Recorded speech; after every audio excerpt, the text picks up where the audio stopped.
chers coureurs, bienvenue à la deuxième capsule nordique. Cette semaine, nous aborderons un petit résumé des résultats de la fin de semaine dernière, ce qui se passera en fin de semaine prochaine, et un léger résumé de l'entraînement de cette semaine aux coureurs nordiques. Simon, parle-nous un peu de ce qui s'est passé vendredi soir. Vendredi soir dernier se tenait la course du Grand Lévis. Malgré la température très chaude et très humide, nous avons eu le droit d'impressionnantes performances, dont 16 temps sous les 16 minutes aux 5 km. Maxime Lapierre a remporté ce 5 km avec un temps de 15 minutes 15 secondes, suivi de près par Anthony Larouche et Guillaume Fréchette.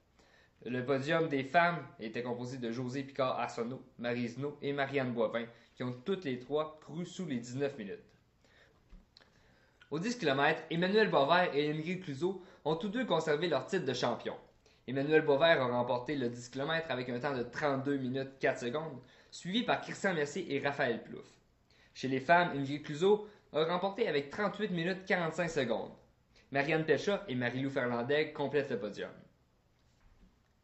Aux 2 km, notons l'excellente performance de Nicolas Harvey, un athlète de seulement 12 ans qui a réalisé un chrono de 7 minutes 6 secondes, battant par plus d'1 minute son deuxième rival. Vendredi soir avait aussi lieu la 5e étape de la Ligue nationale d'athlétisme où Charles Philibert, un coureur du Rouge et Or, disputait un 1500 mètres.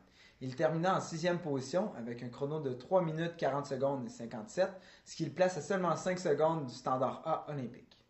La même soirée se tenait à London, en Ontario, la soirée du 1500 mètres, où 333 coureurs prenaient le départ.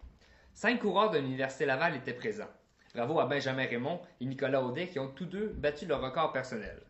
La performance de la soirée a été sans aucun doute Alex Bussière qui a terminé avec un chrono de 3 minutes 50 et 37. Sacha Plante-Dubé et Nicolas Morin ont aussi réalisé d'excellentes performances. Ce dimanche avait aussi lieu le triathlon de Gatineau. Il y avait là-bas le championnat des Forces armées canadiennes où 3 Québécois ont très bien performé. La première position a été remportée par Martin Lamontagne-Lacasse, la deuxième position par Alexandre Boulay et la troisième par David Lacombe. Voici ce qui conclut les actualités de la fin de semaine dernière.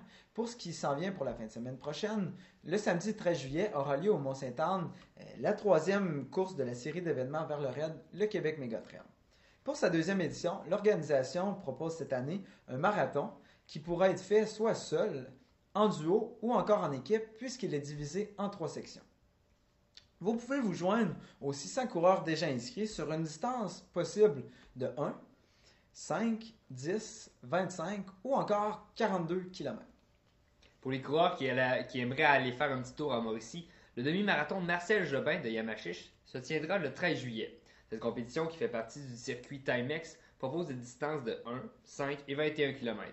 Les inscriptions se terminent le mercredi 10 juillet à minuit. Nous pourrons probablement croiser plusieurs triathlètes au lac de l'Âge cette fin de semaine, puisqu'il se tiendra un des plus gros triathlons dans l'Est du Québec. L'événement organisé par le club de triathlon Rouge et Or présentera plusieurs étapes de la Coupe du Québec Pro Circuit. En plus de réunir l'élite, le triathlon du lac de l'Âge offre un volet triathlon en équipe, une course à pied, une natation en eau libre et la 10e édition du triathlon corporatif Rouge et Or. À noter que les profits serviront à mettre en place de nouveaux programmes visant le développement du triathlon dans la région de Québec.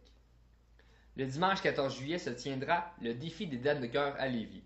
Cette compétition, réservée aux femmes, propose des distances de 2, 5 et 10 km. Les femmes présentes courront pour les hommes puisque les profits iront à la recherche contre le cancer de la prostate. Voici ce qui clôt les événements à venir pour la fin de semaine prochaine.